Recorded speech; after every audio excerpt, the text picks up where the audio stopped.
Good morning. Thank you all for joining the Tuesday, May 10th, 2022 Municipal Airport Authority City of Fargo Board meeting. We will start off by approving minutes from the regular meeting of April 26th. Can I get a motion? So move. Second. Second. Lind. Aye. Cosgrove. Aye. Captan. Aye. Ekman. Aye. Hingham. Aye. We'll move to number 2, approve airport vouchers totaling $118,041.75. Motion. Make a motion to approve the vouchers. Second, please. Second. Conversation. Lind. Aye. Cosgrove. Aye. Captan. Aye. Ekman. Aye. Hingham. Aye. Move to number 3, approve individual vouchers are as follows. Volair Aviation $37.50, CMTA $1,250, CMTA $43.20, Sixel Estate $2,502, Flint Communications $17,604.76, TL Stro $490, TL Stro $10,275. I do have one question. Yes. Do we get, or I would be curious to see the more information on Flint Communications plan for the airport marketing program. Okay. I'll send you the 2022 plan that the board approved. Okay. last year. Good. Question? Lind. Motion. There's a motion. Approved, I'll make a motion to approve the vouchers. Second. We have a motion second. Any other conversation? Roll call. Lind. Aye. Cosgrove. Aye. Captan. Aye. Ekman. Aye. Hingham. Aye. Moving on to number 4, received communications from Dave Oleg regarding sale of hangar to Joel Peterson. Okay, this is the other half of the hangar that we recently approved, the sale from Dr. Dave Glatt to Joel Peterson. It's in the South General Aviation area. Dave Oleg owned the other half, so he is now selling that to Joel as well. Joel owns JDP Electric. And Stacy, I think you've had conversations with Joel about putting together an assignment of lease, a consent to assignment, and then at some point, once this lease expires, then we'll roll into a new lease agreement with Joel. Correct.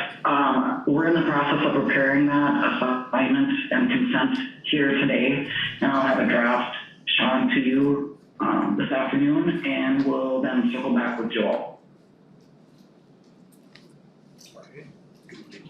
Yes. Could I get a motion to approve? So move. And a second? I can second. Any conversation? He only has one airplane, he's getting 2 hangars. Sean, did you talk to him about any of that? Yeah, it sounds like from Dave Oleg and from Dr. Glatt, he's looking for people to rent the space from him as well. Okay. That was gonna be a question I had. If you own a hangar, you can rent it out? Okay.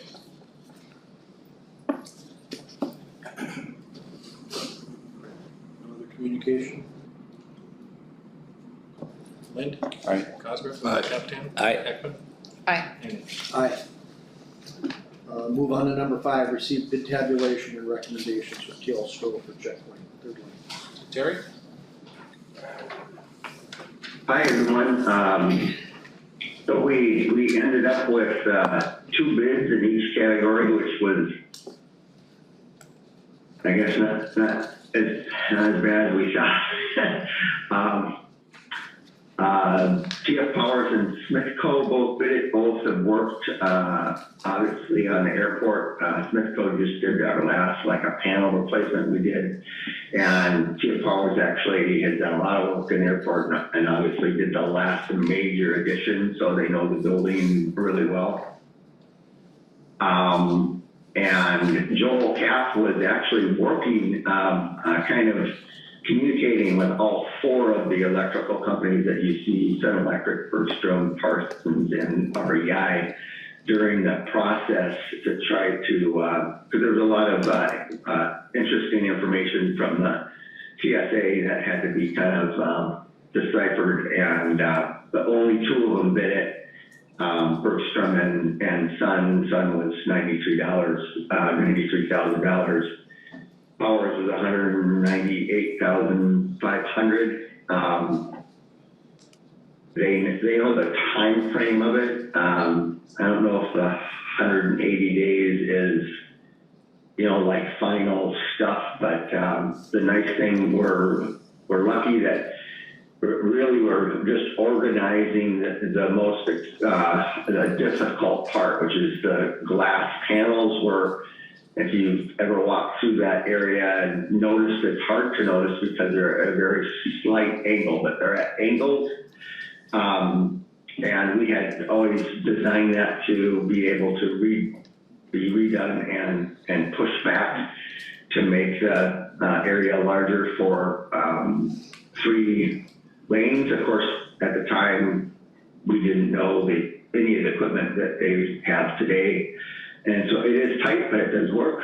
And so the nice thing is we aren't waiting for material. Literally everything that we have is there. If we would end up, you know, breaking a glass panel or something like that, we might have a piece of plywood in a section for a while, but we're not waiting for everything. So we would recommend that TF Powers Construction for general and Sun Electric for electrical construction be approved.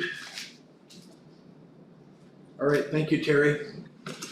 Can I get a motion? I'll make a motion to approve those contracts. Can I get a second? Second. Any other conversation? None? Lynn? Aye. Cosgrove? Aye. Capitan? Aye. Beckman? Aye. Dan? Aye.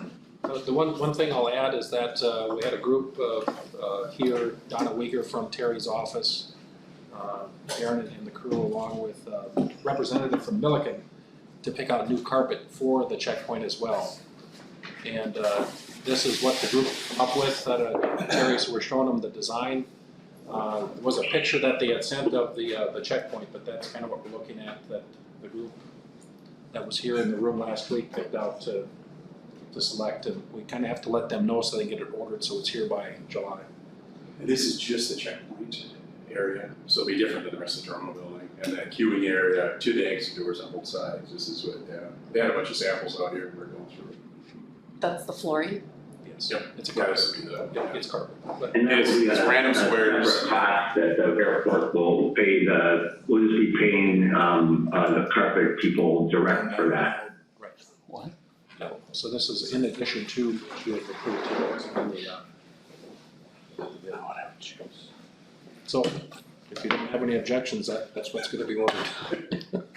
gonna touch it? Picking out carpet and color is not my forte. And that carpet's just gonna go in the TSA checkpoint area. Okay. Queue, everything in the check. Is that correct, Terry? Just Correct. frickin' Yeah, basically from where it starts today till the end of the checkpoint. So you can tell Donna to go ahead and order that, Terry. Okay. All right. So, what, 5 or 6 week lead time on it?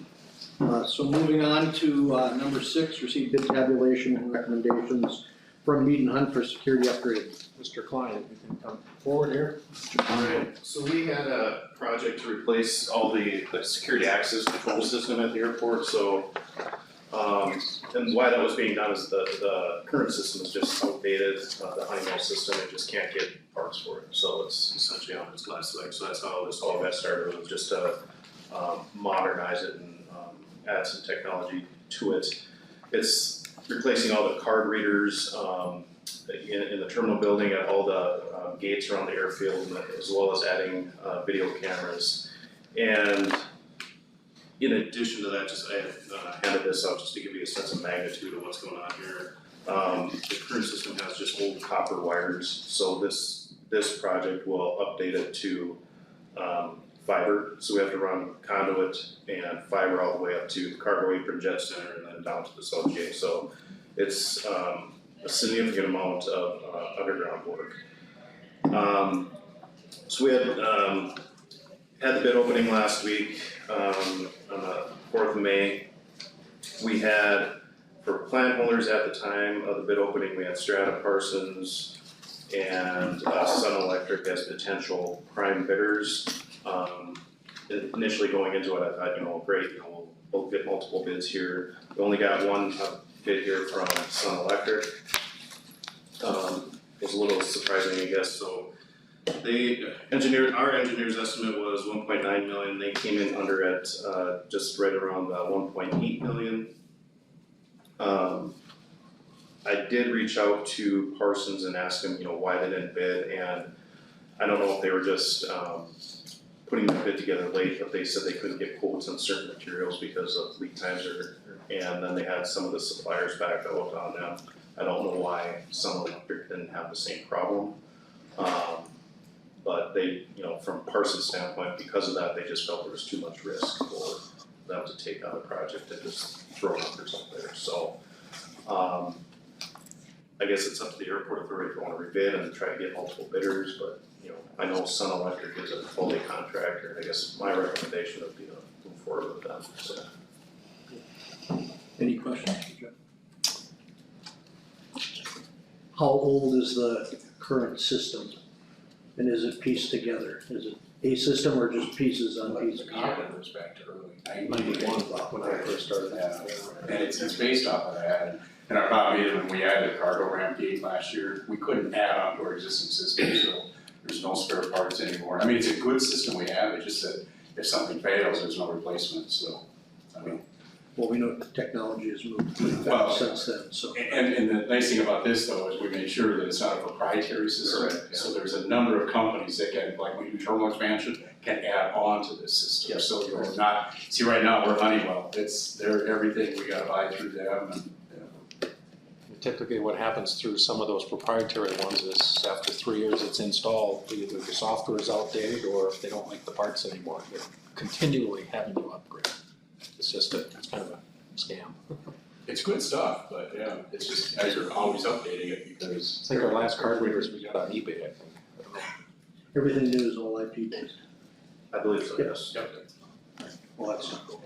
And one of the interesting notes from Parsons, they said and again, I don't know why Sun Electric can get fiber optic cable, but Parsons was trying to find it, and what they told me is, what they were trying to get is like a year lead time. So, it just kind of highlights the problems with materials. This does the turnstiles as well. Correct, yeah, There's one down here that we got. correct. All airport gates, not like access points at individual private hangars or a cargo jet center, so. And what is the timeline on all this? With Sun Electric? It's kind of a two-tiered approach. We had like an interim completion date for all the airfield stuff by, say, November of this year. And then a year from the bid opening date of May 4th would be the overall completion, because we didn't know, with everything that's going on, how available, just cameras and access readers and just network stuff would be available. So we may get to a point where, if that does become a problem, we'd have to issue a change order for a time extension. Okay.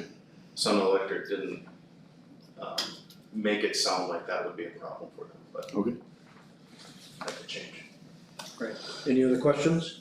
Mr. Chairman, I'll move to approve Sun Electric, even though they're a sole bidder, they're still under the engineering estimate, so I think that's still a competitive bid. Could I get a second? I second. Any other conversation? None? Lind, Aye. Cosmo, Capton, Aye. Heckman. Aye. Aye. Thank you. We'll move on to number 7, continued discussion regarding financial statements and reporting formats. Jamie is here from Balance Tax and Accounting, so come on over. Maybe it's come over this way here.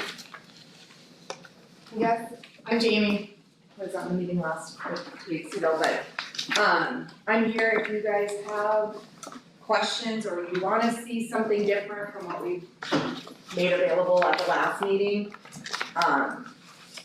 Let me know what's missing, what more you need, or if you have questions on anything, here to answer those.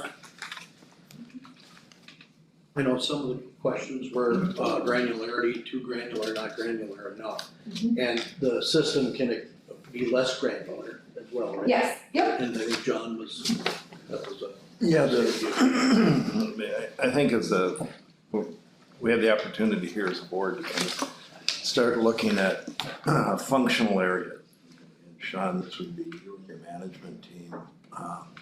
But how we parse that data would depend on kind of where we wanna see the reports. And so, a lot of times in the company, if we have different revenue producing areas, we would do a dashboard on those revenue producing areas. So, here we could look at, and I would look to management on this, but we could look at hangar rental or rental income and start to look at performance, not down to the level of detail that we're seeing, but be able to say, okay, here's hangar rentals, here's the expenses tied to that, so there's a little bit of allocation. We don't need to go deep into a cost accounting, but for your general and administrative, you might assign that functional area 10% of G&A or 20 or, and so very quickly in layman's terms, I know you like to use the account numbers the way you're accounting for it, but to move across those areas. So maybe there's a different functional area that you want to look at it. Sometimes if there's a management structure in place and there's assigned responsibilities, it's nice to have that management area in one dashboard. So the employees in that area start to have ownership and control both in their revenue and expenses. So you don't want situations where you're presenting a plan to employees that they are responsible for things they have no control of. And so that's what I was looking for, and I hope you understand what I'm explaining. I think so, and I think it'll probably take some discussions with Sean and Joan on breaking it down in that way. Currently, right now, we don't have expenses necessarily allocated to rental income for the hangars, for example. We would have to decide how much of everyone's time is spent on that activity. And then when you say dashboard, are you looking for something not in a financial statement report, but in a chart or a graph to show that, or? I don't like charts, but Okay. a lot of times just in a dashboard saying, look, here's what's happening compared to budget. And Okay. don't get all wrapped around the axle in the Okay. allocations, because I'm a numbers person too, but Okay, pretty soon you're gonna be arguing that we're gonna have to allocate 22.78% of Sean's time to this. And it can be done, I think, in sort of broad strokes. This is not intended to be, if somebody wants to get into and look at the financial statements, they're available. This is for the board to look at. And, you know, we just had the discussion about ground lease rental. It would have been nice to kind of say, okay, what's that look like? You know, as we go through it, as we do other things. And again, if your dashboard starts going into too many things, you go in the other direction and have it too split up. Perhaps parking is one. But I would defer to management on how they might want to do that. John, is this something you'd wanna look at a different core area quarterly? Where over the course of a year, once a quarter, we focus on one segment and then move to the next another quarter, so. You know, I think we ought to go in depth in that, but really what we're looking for is the performance overall in the yard. This facility has a number of different revenue sources and a number of different expenses. And how are they performing? This is where we would silo things and start to make sure that, you know, we're making the right decisions on the right items. And this is without getting into the micromanagement? Yeah. So the statement of operations that you received for 2021 do break down the expenses for each facility. So for the airfield lighting, west terminal, east terminal, what we call airport miscellaneous and runways, things that are out on the airfield, airport snow removal. But then to sub-allocate that to like rental of hangars,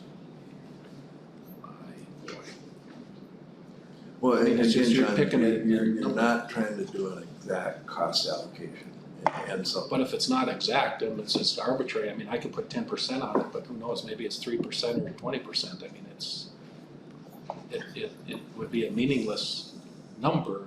I mean, you can assign costs, but we just haven't accounted for it that way with the employees. They fill out time sheets, they allocate their time to each piece of equipment, whether it's whatever they're working on, but you know, if it's snow removal, if it's airfield lighting, or if it's out in the public area, which is anything outside of the fence, they allocate their time. How you wanna split that administratively, I guess, would be a percentage of the administrative time, and then allocate that to snow removal, hangers, that's kind of what. Yeah, the numbers all still total and still have the same numbers. Yeah. It's just how you're looking at them. And again, you know, we don't wanna be saying, well, no, you should only spend 18.2% of your time on that. We want you to move 0.8% over here. What we're trying to do is just have a quick and easy way to understand what the operations of the airport look like. As well as one of the complaints that we heard from the city of Fargo is that there was so much detail to try and sort through that. I do think, John, that one of the problems with it is if there's a snow event, it's all hands on deck for if it's a major snow event, all hands on deck. Yeah. And so then the aggregated allocation of time isn't really fair because they're trying to solve a problem, get the airfield clean, and then there's, you know. Again, you'd have your detailed financial statements that report that. And what we're trying to do is look at and monitor performance over time, not just specific events. If you look at the reports that the Fargo Dome does, again, each event has its own little dashboard recap saying, this event had this much ticket revenue, it had this many things. And again, they have the same problem. How do we allocate fixing the bathroom stall to the Paw Patrol concert? At what point though are we spending more time on trying to define that when the management should be spending time on doing their job? There's a fine line there too, I think. Well, I think in the financial statements, you set up and say, this is how we're gonna allocate those costs.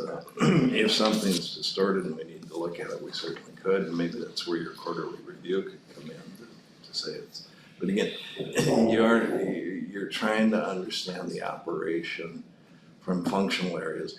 And also, I think it's important for employees that are in certain functional areas to know how they're performing given things in their control. So that may be a little more private sector than we can get to here, but. So when you look at, this report I just printed this morning, a management report that's got all of our revenues and expenses through through the year. So if you take the salaries, so if you take the staff, overtime, and what we call the operations and maintenance, because our fire department staff is already allocated in their thing. Take all those benefits, how would this report change so that you're allocating those to rental of hangars, landing fees? Yeah, that was one thing I was gonna say, maybe what you're looking for is something to supplement the actual financial statements. I'm a little bit hesitant to change how we're reporting stuff right now, just No, because this is this a first board- year no, integrating okay. with the city. Maybe that's a confusion. This is a board report. These are not financial statements. This is a Okay. dashboard report. Okay, just, okay, so supplemental But to that. you should, the numbers are all gonna come out of the financial statements. It's not a new set of data. So, if Sean, instead of having all the way down to employee benefits, we're gonna have one line item of G&A applied across functional areas. And there's going to be an arbitrary calculation. We aren't gonna try and go back in and look at time cards and reports. This is a board functioning report that says, here's what's happening, here's how it compares to budget. And, so your revenue and expense items, you're following and understanding how things are coming. It's not financial accounting. Okay, so then comparing it to budget, would we have a separate budget for these new areas that we're gonna track in the new breakdown? Well, depending how we're gonna break it up, and this will be a work in process, Okay. but it would come from the same that, if your revenue items here, you're pulling that from a revenue item, and again, if it's an allocation of revenue based on different areas, that would apply across, Yep. Don't make this a huge accounting exercise, but we should be able to say, in this area, here's how we're performing. And as a board, our fiduciary responsibility is to be looking and saying and asking the questions. If we start to see revenues in a certain area drop 30% and expenses are up another 40%, what's going on? The answer may be that it's in the calculation, or in the allocation, the revenue and expenses will get better and can refine that. We'll start to understand what's happening. So I think one way we may wanna look at it is much like a property management company, because we are a giant landlord, and maybe that helps. We're a giant landlord, we do have inflows from grants, but that may help in how you would approach bringing a dashboard, or just for the board. Yeah. Yeah, we can take some runs at it and present some different It'll- reports and you it'll can have say to- yes, yeah, no. have to be adjusted by the Yeah. board, and later on here, we're gonna look at our capital improvement budget. And again, as we have to reallocate different things, it would be nice to know, what impact that's having across revenue production, expense reduction, wherever. Thank you. Okay. Everybody has to go to take an accounting class now. All right, let's move on to number 8, receive proposals for the fitness equipment for FF station. And Sean, I think maybe you wanna explain the relationship and why we take care of that for the benefit of those So since staff. 2014, our staff has basically been the 24/7 crew that's in the National Guard's aircraft rescue and firefighting station. So in there is a fitness room with equipment that the Guard had initially purchased. But our staff is there all the time. The Guardsmen are there typically on weekends doing that. So it's, the equipment, I guess, has been determined to be past its useful life, and it's, I think with our relationship with the Guard, it would be our responsibility to update that, since our employees are the ones that are primarily using that. So they had gone out into the market and found what they thought was the equipment best suited for their needs, and came back with a couple of proposals from Push Pedal Pull and this is other one through Matrix Johnson. So they're, I think Chief is on the line here if you have any questions for him, but they're recommending the Push Pedal Pull for $20,260 to replace that equipment over there. And for the benefit of anybody here, if you've been over there and went around the facility to look at, it's older and beaten, it's probably exceeded its useful life already, and maybe, I shouldn't say dangerous, but needs to be upgraded. But here. So Chief, do you have anything to add, or Chief is on there if you have any questions? I think you covered it pretty well. Just for a little background, our staff is required to pass physical fitness exams every year to maintain their standing out here. And we just want to make sure that with heart attacks are one of the main line of duty deaths in the fire department industry. And the numbers go up when you talk volunteer in ARC stations due to the long time in between runs. And as Sean said, and the chairman said, that the equipment in there is getting quite useful. It's rusting out. It's stalling, it's stopping, and to promote these guys to use the equipment and to promote good health, we want to make sure we have upgraded equipment. Thanks, Chief. Can I get a motion for the equipment? I'll make a motion to approve the purchase of the fitness equipment. I make a second. And this is for Push Pedal Pull's quote. Any conversation, concerns? Woodland, Aye. Cosgrove, Aye. Capitan. Aye. Aye. Aye. All right, moving on to number 9, continued discussion regarding financial advisor process. So at the last meeting, you'd directed myself to prepare a request for proposals for kind of like a investment manager type services. And Mr. Cosgrove had graciously provided some information that the city had used back in, I think, 2009, 2010. A Word document of that I took and just kind of edited, took out city, put in airport and kind of wordsmith it. It's a fairly extensive document, request for proposals for investment portfolio manager. I think it's about 16 pages thereabouts. And I sent that draft out to Mr. Cosgrove and Mr. Reagan. And one of the questions that I had is that in the city's document back at the time, they had used Springstead, which is now Baker Tilly, but they'd used Springstead to be kind of their financial advisor, or was their financial advisor at the time, to not only, I think, prepare this document, but also to take any questions that proposers would have, and then also evaluate and shortlist those proposals that were received, and then bring that to the Finance Committee and or City Commission. So I did reach out to our contact which is now Baker Tilly, Springstead. She put me in contact with a gentleman by the name of Mike Garrity.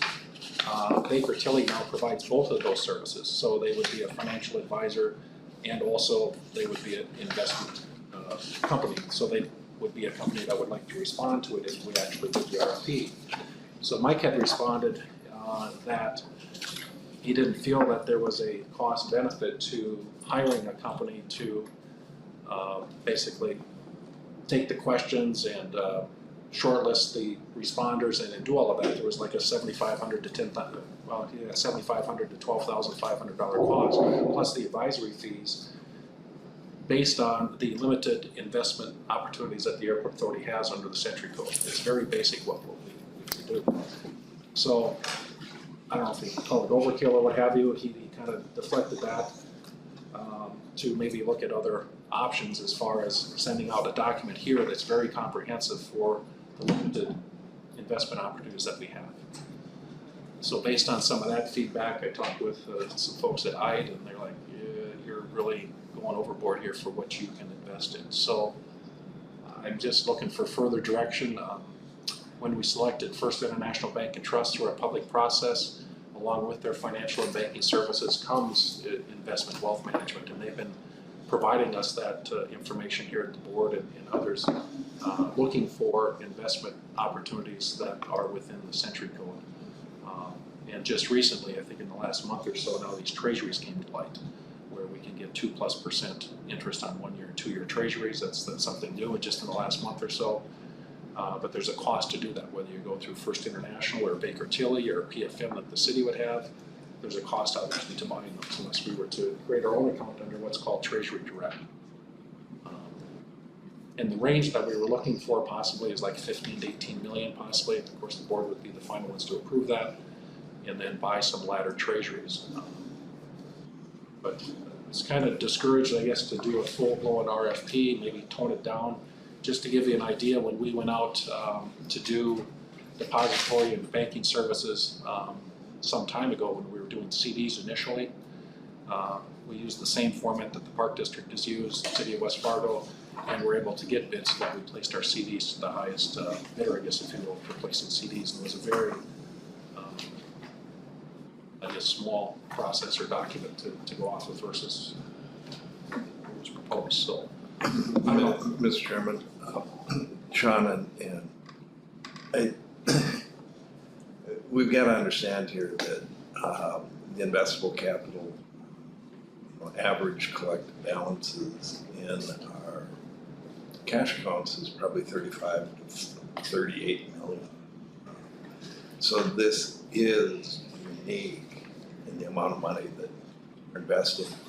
And the idea, I don't want to confuse her, the financial advisor, registered investment advisor, would be challenged not just to invest in accordance with 210607 or whatever the Century Code is, which is intended to be very limited. And it is to sort of protect, if you're collecting taxes yearly, that you store them in a very liquid manner. What we're doing with the 30+ million is using that to finance projects and everything else. So the challenge would be to say, what are some other innovative ways to do this? And it may be tracking what could be an investment portfolio to help us go out to the legislature and say, by requiring this, this is the amount of money that we're missing out on. And so I think what we're doing with this is expanding that capability, so into further understanding of what the options might be. And I still maintain that it would take some time and effort, but could be done, is that when do the limitations change? At how many turns of those dollars? Again, if you read the Century Code, it talks about the investment of temporary funds. Well, go back and look at the airport authority. That amount has grown over time, but there's a level that's permanent. And could those be invested in a different manner? And again, it's just like when we saw the unique situation when the yield curve inverted, treasuries popped up another 2.5–3%. We were in money markets at 0.25%, and that's what we were looking from those. If we use a firm to select them, we can certainly plow through them. It's going to be detailed. It's, we probably won't see a lot of proposals from it, but we can do it ourselves. The city just used, I think, Springstead at that time to streamline the process and not look for the board to do those things. So I don't think we have to use a Springstead or Baker Tilly. It's just a little bit easier for us. But we're looking to go beyond. And, if we look again at our interest income on that balance, if we didn't have some of the constraints, we could start looking at generating more funds for the airport. And as we look at our capital improvement project list where we do have shortfalls, we could be plugging those dollars into it. So. Yeah, 2% on 15 to 20 million is $400,000. I mean, based on what we're getting now, that's what we could be getting today if we were to move forward. This process is probably going to take a month or so to move through versus trying to find someone today, I guess. We do have, like you say, First International that can do it based on when we had selected them as part of the thing. They're probably 30–40 basis points. Baker Tilly was substantially less. I think PFM is probably substantially less than that too. I'm just trying to find a way to get the answer that we want quicker so that we can get some of these funds in a higher interest-bearing environment. Well, and that's what we'll be doing with the investment advisor. Again, Rick, you brought up the point, should Baker Tilly, which one they're going to want to do, and they answered it. They want to bid to be the registered investment advisor.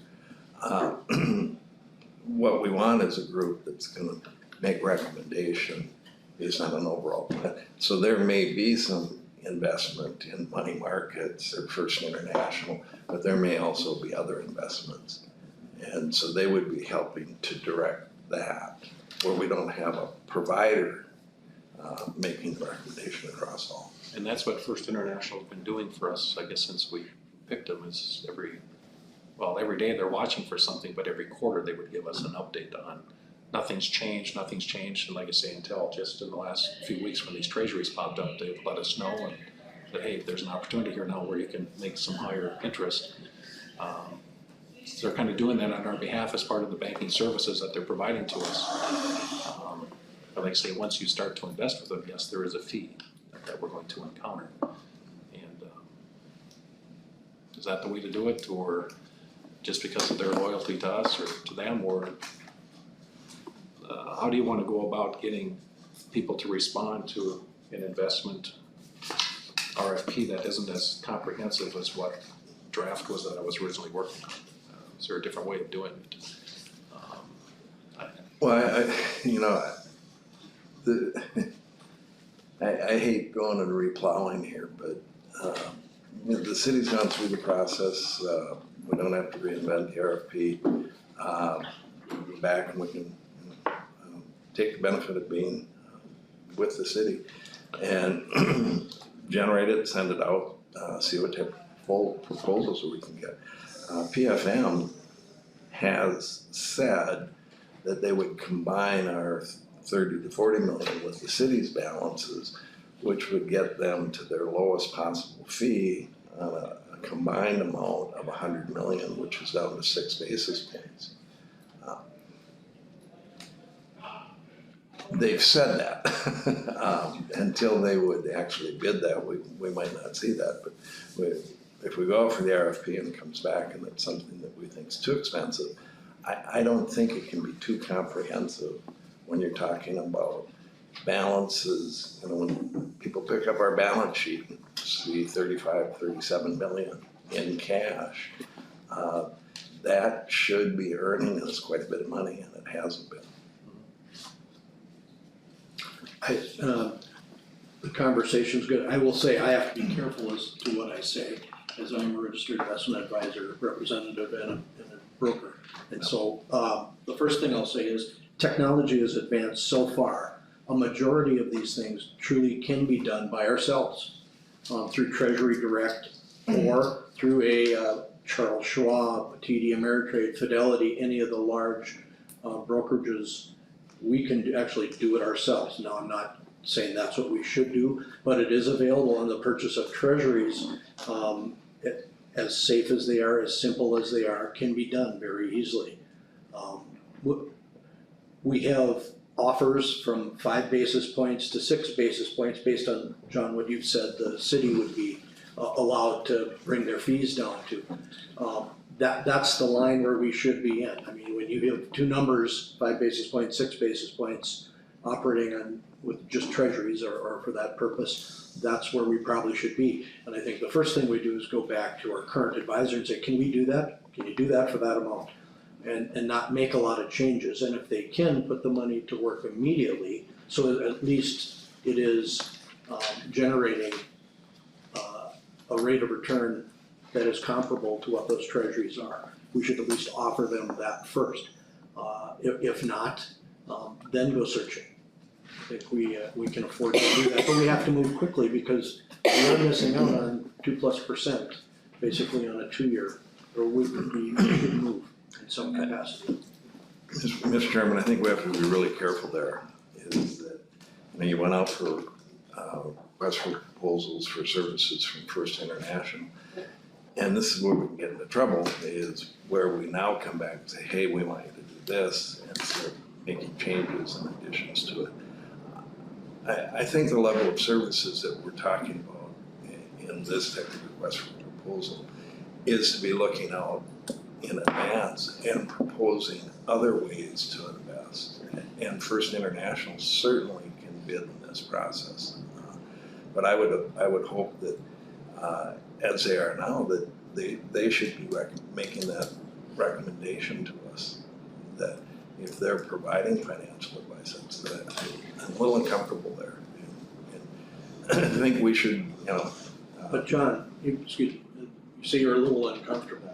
Yeah. You made a comment of 8%, which is outside the realm a couple meetings ago, of getting 8% return based on our current structure and the legislative code. Not based on our current structure. Comparing how the Fargo Dome has about the same amount of money, 30, 40 million invested, what they're earning in a non-constrained portfolio is in the 8 to 10% range. But we're constrained. We're constrained, but if we continue to just say we're constrained, we can't do that, we'll never get there. The city of Fargo is very much under the same century code as we are. And so we just need to be looking and trying to figure out what's the best way to do it. City of Fargo has a home rule charter. Yep. And we also have the benefit of home rule charter and could ask the city of Fargo to identify the surplus that we're gonna operate with under the home rule charter. Those are the things we can be exploring. Again, also the legislative part of making changes to the legislative rule is important too, but that's not gonna happen overnight. So I think some of the things we can do quickly to garner return are important within the realm of what we have, we should be doing. And yes, exploring everything is important, and it's an ongoing process, and it's gonna be forever. One concern I do have is, you see permanent funds. As we look at the projects over the next 3, 5, 10 years, I don't see any of those funds being permanent because we could absorb them all easily. And so I get concerned when people say permanent funds. Nothing is permanent, and depending on government grants, revenues that we have, or revenue sources, the permanency of that changes. Mr. Chairman, and I don't wanna chase this down the rabbit hole. There is permanent working capital in every organization. And if this is the way that we're gonna approach it, that's great. But all you have to do is look back over the years and say, what's your average collected balances across each cycle?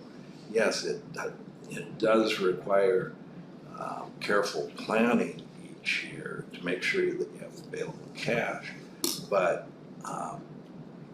we're holding that cash for funding projects so that we don't have to do construction or interim financing, as well as finding dollars for match for the grant. So it becomes a matrix of how you manage that.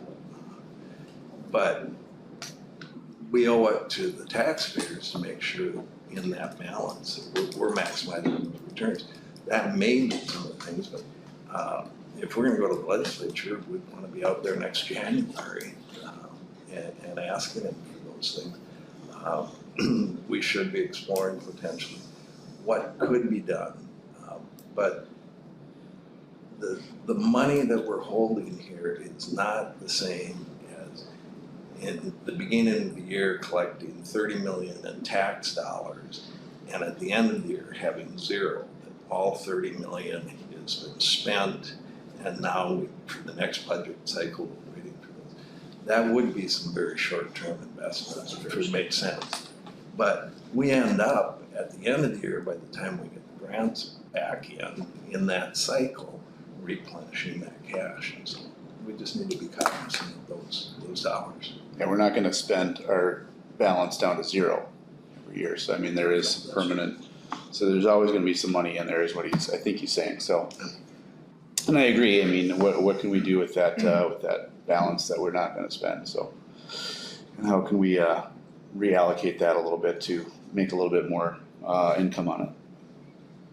I know some time ago that Springstead at that time, now Baker Tilly, had looked at, a question of how much cash should an airport of our size have on hand at any time, and they were looking at, 600 to, some airports are up to 800 days. If you look at Meridian, which is it's kind of a clearinghouse that the city and the airport report to all of our financials and the budget, the audit goes to them. So not Meridian, Merit is what it's called. Last year in the report, airports of our size were like 620 days cash on hand, so you're looking at that 12 to 15 million dollar mark. It is kind of what the average was around the country. Some are keeping, a minimum of 800 days of cash. So we're obviously well beyond that at this point, but yet, like I say, the tradition of the board has been to accumulate cash and advance some big projects, and of course with the terminal expansion coming, that's what we're doing. But on the interim, what can you do with that cash to hopefully get some more interest? And we do have an opportunity now, and if it's the desire of the board to continue with this process here, I can get a legal ad together for the forum and see what's out there. I would expect that the providers are gonna come in and suggest, and a reputable provider is not gonna come in and in there is the requirement that they comply with 210607 or whatever that is. So we're gonna hear from them on what they would see and how they would see it. The other thing that if we get this, and there's a lot of things we have to to make sure who to get the ability, but if we see we have a portfolio generating 8% interest return to the airport, and we're doing a project, and the choice is to pull that 8% out to do the construction period interim financing for the project, but we can borrow money at 3%, why wouldn't we take the arbitrage, borrow the money at 3%, leave the other money in at the 8%, and it just becomes a financial management tool. And that's where we need advice, and like I said, Rick's a registered investment advisor, I'm a registered investment advisor. I don't think I have a license anymore, I'm not sure, but retired. I'm not comfortable in I guess we can make the decision ourselves. I just would like, have somebody looking over our shoulder, seeing what they do. I mean, it's a very specific area, dealing with municipals. And I wouldn't expect that we're gonna get 20 bids. Yeah, we can definitely put that out there.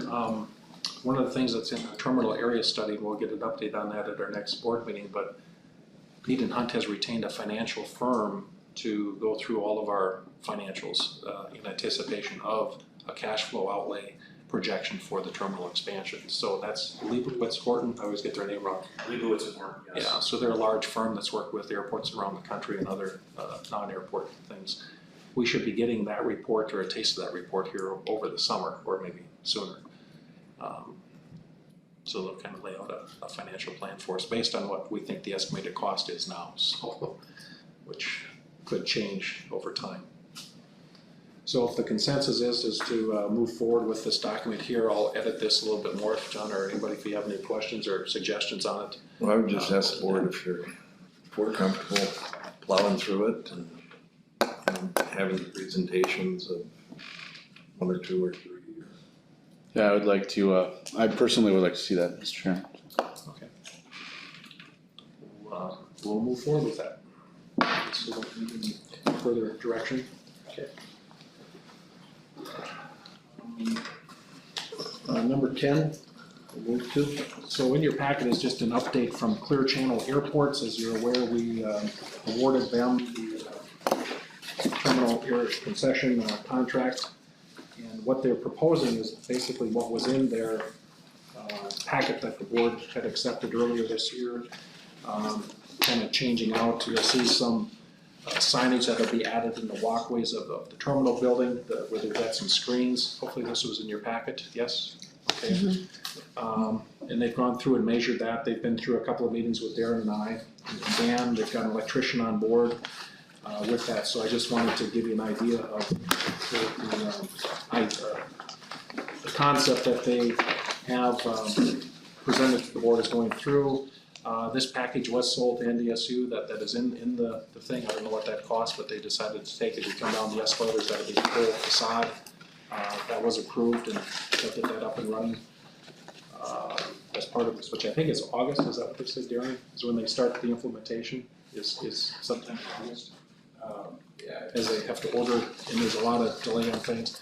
Changing in the baggage claim area, there's a picture of an aircraft going over a sunflower field, which your predecessor spent a long time in picking that out. There's a bison, there's an aerial photo of the city of Fargo, kind of transforming the baggage claim area into something a little, I don't know, less busy maybe, possibly in that sense. But then on each of the bag carousels, putting on digital displays so that they're constantly changing the message that's on those digital displays on there.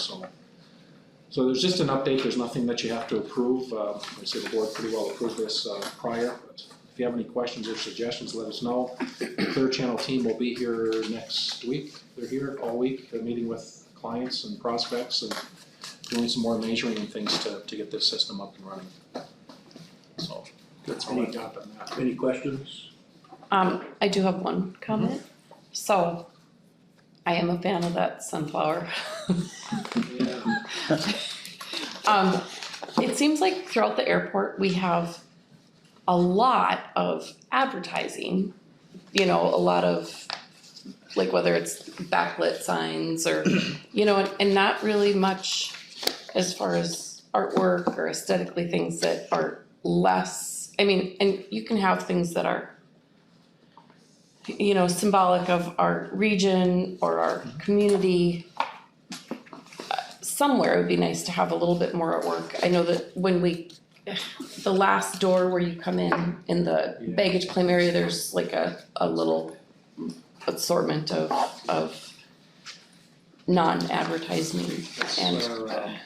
Our location that we came with, Arts Partnership, was to put an art display down there with the thing. And then once this display is done, they take a large poster, if you will, and they put that into the departure lounge as well. So they're placing previous art displays into the departure lounge. I know that Dana Del Valle would be more than happy to expand their presence out here at the airport. And there was a couple of ideas over where the Heritage Home display is, which is very large, and that is going to be removed and replaced here soon. But in the West Baggage Claim, there's a large wall there, and somebody had the idea of having an artist at a cost to us, $10,000-$15,000 to paint like a metal work there. It's come up with some type of a mural that would be used on a wall in the West Baggage Claim. Just to give you an idea that there have been discussions about it, but I guess they can come out and present to us if you want more. I know that they'll be involved in the terminal expansion plans for different art opportunities, if you will, in the expanded terminal. So whether or not we do something now or kind of wait until that plan comes together, we'll see. I think the terminal expansion gives us an opportunity to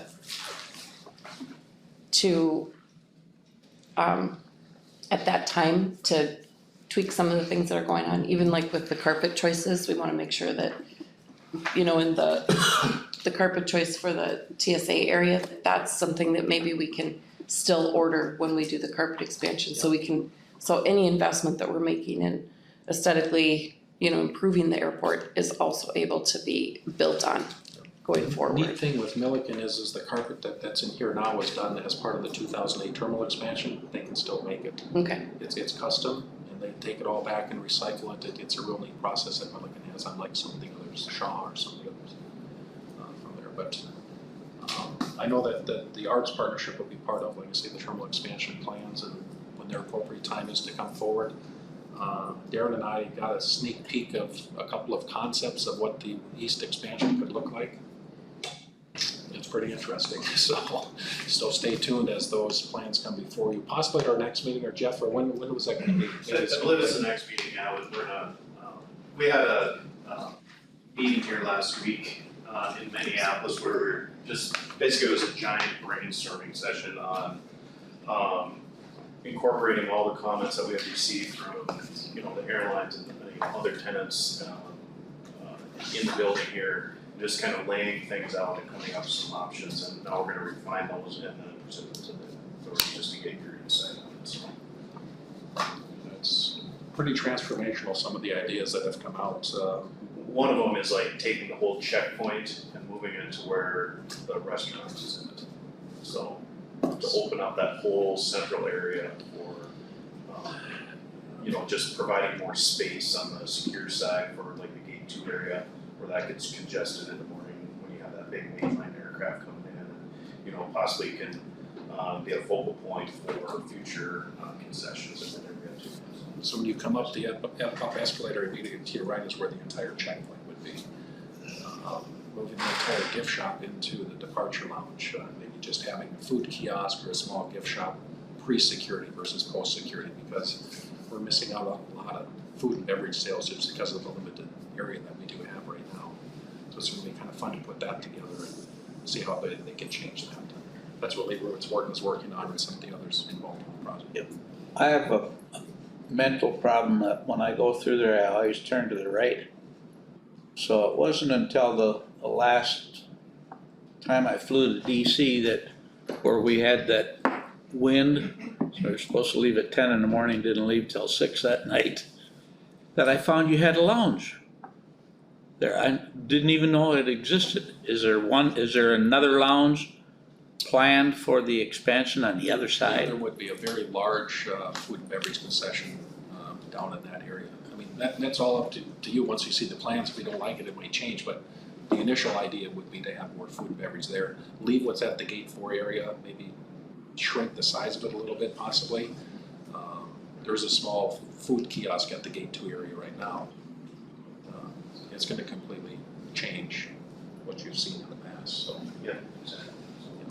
So, and you can be on the carpet committee if you want. Stay out of those. You got the carpet. So that's all we've got on that. As far as airport construction and security update, I know contracts have been put in place for a number of different things. Terry and Jeff will be putting together contracts for the bids that you awarded today. I don't know, Terry, do you have anything else to add on Exit Plaza or anything? We just got an official, I think you and Darren got a copy of the official timeline. Looks like, we are starting 1st of June, and it looks like hopefully wrapping it up at the end of the year, so. Okay. They were going to cordon off an area in the long-term parking lot for the Exit Plaza project. I don't know if that's been coordinated. Yeah, just. They're doing it now. So what they're doing is put the cones up, hopefully get all the cars out there so we don't have to tow any, and then the contractor will be able to start.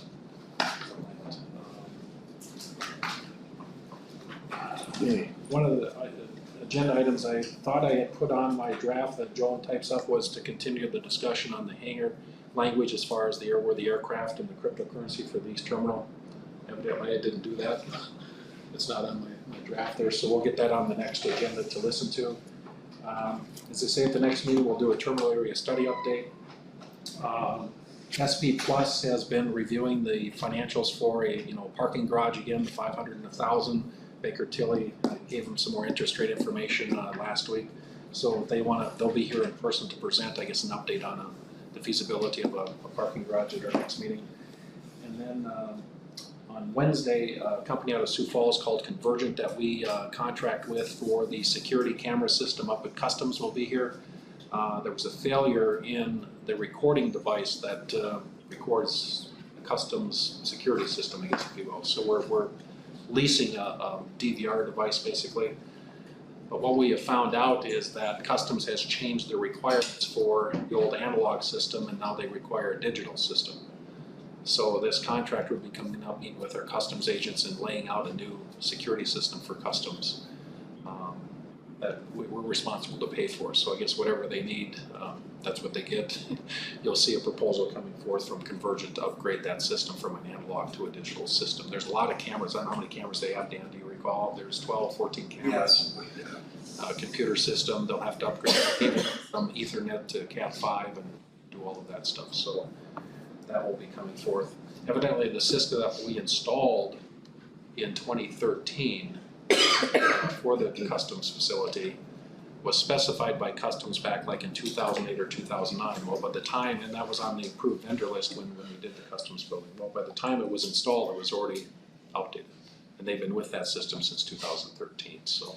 Since we're doing all this fiber, can they do a system that doesn't use Cat5 and uses fiber instead? I mean, we're putting the expense to put all this fiber in the same areas. They have fiber to the building now. They dropped fiber into the building last year.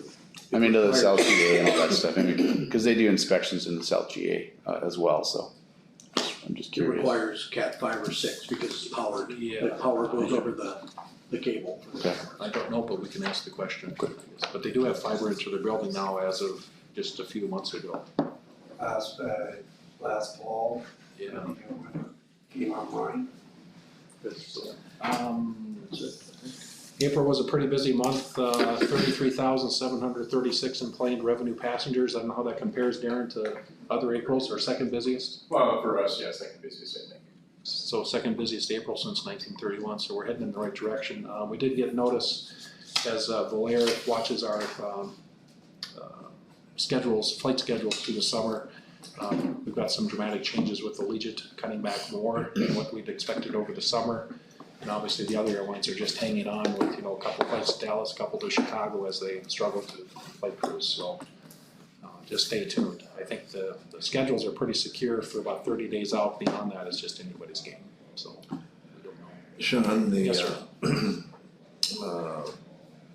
information where some of the airlines are looking for buses and short haul is, and start changing our design for, For buses with wings Bus area. painted on them down the interstate. It's a program that Sun Country started a couple of years ago, maybe 3 years ago, where they were busing passengers, Sun Country passengers from Rochester, Duluth, and I believe even St. Cloud into Minneapolis. So once you were on the bus, you were a Sun Country passenger.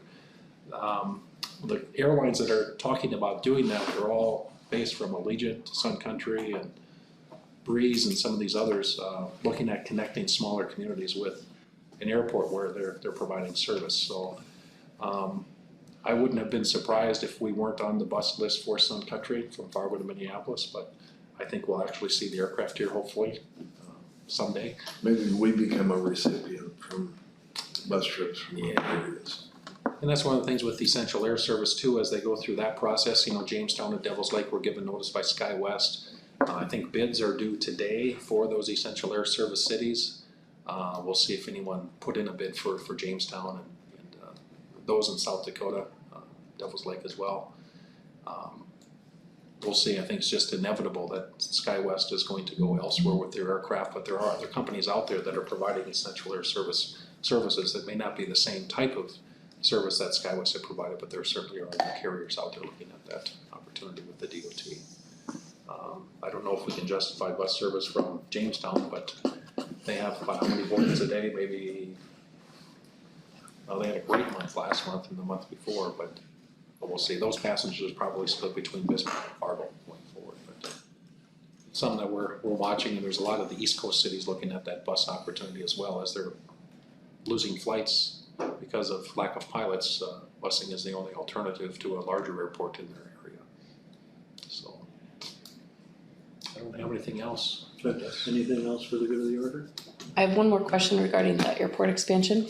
Yes. Or at least, so one reason you may not have, why you probably go right is because you probably found Delta and like United and Yeah. American are to the left. And so in many airports, the airlines will invest a little bit in their gate area. And is that a possibility for our airport with some of, like Delta's predominantly the carrier here, would they put any money into their gate area? It's possible. The only money that they have is that call station that's out at gate 2 under the monitors just to the right of their podium. Mm-hmm. They do have at least under preferential use, which because they own the boarding bridge at gate 2. In our conversations with Delta during their interviews, they prefer to have their own dedicated space. So if it's gates 2 and 3, that's just for Delta flights. However, I think my desire is, and the board will have to get up to speed on this, is to do common use gates so that you put in one computer system, there's a backlit display behind it, like a board there. A United employee walks up, punches a couple buttons, and it's United gate today. They're done, boom, it's a Delta gate the next time. That's what a lot of airports have done, is to put in common use gates.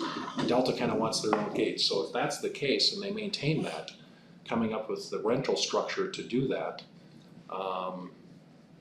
we may be in a position to ask them then to invest some funds to, I guess, do their seating, do the carpeting, whatever. It's possible. It would be an exclusive use type lease versus a common use type lease. And the fee structures for that are substantially different than what we have right now. Okay. So we're under a 20% equal charge, 80% is based on passenger enplanements right now. Some airports are going to 90-10. We can do Bozeman where they don't have any airline agreements. There's a lot of different examples that are out there now. COVID has driven a lot of them, so. Okay. But asking them to invest is, definitely on the list. Anything else? I think meeting adjourned.